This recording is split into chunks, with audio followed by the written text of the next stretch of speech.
So I was perusing YouTube today and came across the IGN review for Pokemon Legends ZA, and I clicked on it because I heard that many people were very unhappy about the game and think that it's trash. So I was interested to see what IGN had to say about the game because it's always fascinating to see how disconnected these people are from reality when talking about video games. So I watched the review and it is genuinely terrible. And since it's always fun to pick on IGN, I thought it would be fun to go over some of the review with you guys here today. So let's do this. Oh, and before I start though, I just want to say I don't hate the Pokemon franchise. I've played my fair share of Pokemon back in the days, but it's clear that the games need to change, and even I can see that. So I can only imagine how die-hard fans of Pokemon feel about the garbage that Game Freak has been putting out. So yeah, but without further ado, let's shit on this review.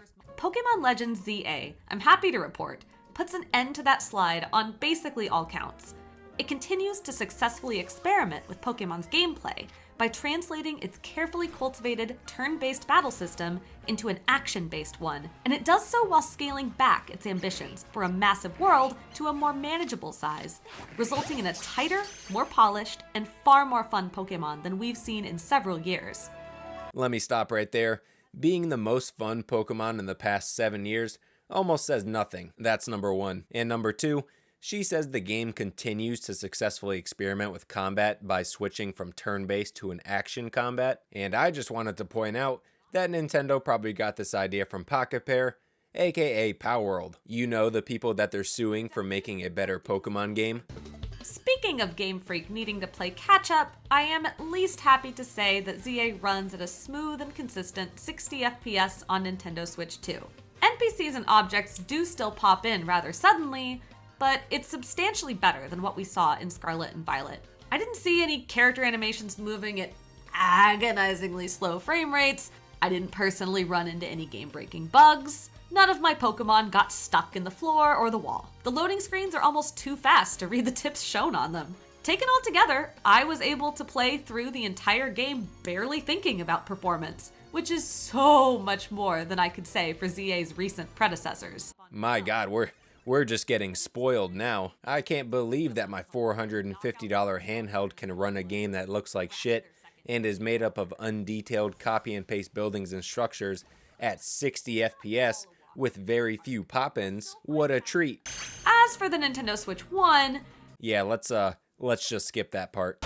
ZA's most revelatory change is to the battle system. Pokemon is an action game now. It's genuinely impressive how well Game Freak managed to translate a familiar system of monsters, moves, status effects, items, and types into a completely different genre. There is not a person in the world who can convince me this action combat isn't boring and doesn't look like shit.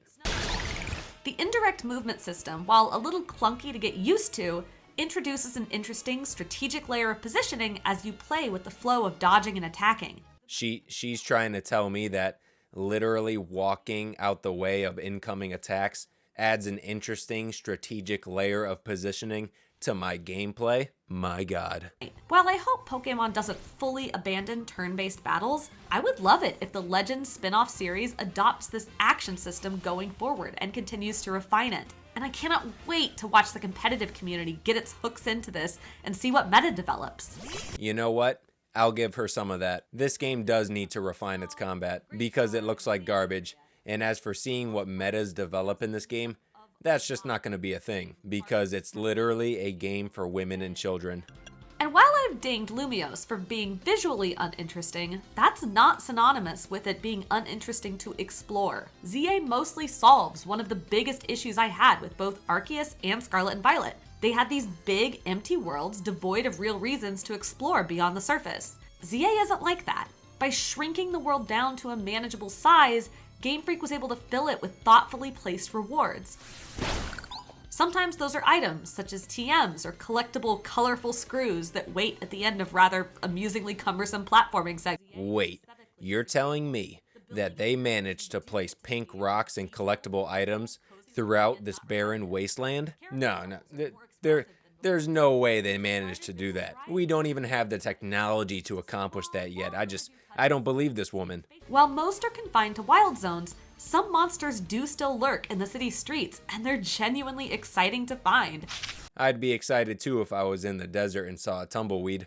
Most difficult and most fun are the story battles against rogue mega evolved Pokemon.